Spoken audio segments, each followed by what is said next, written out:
Subscribe करे खातिर लाल button दबाई और भोजपुरी के ताजा अपडेट पहले पावे खातिर घंटी वाला बटन दबाई।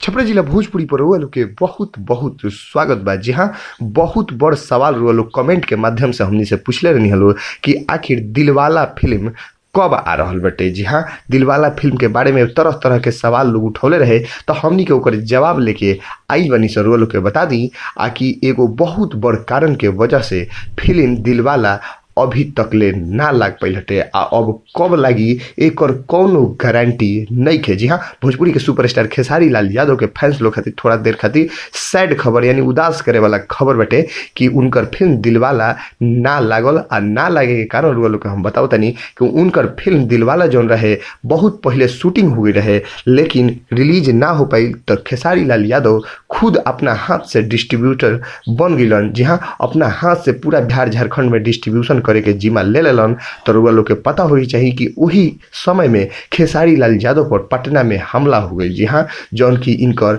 अशुभ घड़ी के प्रतीक रहे।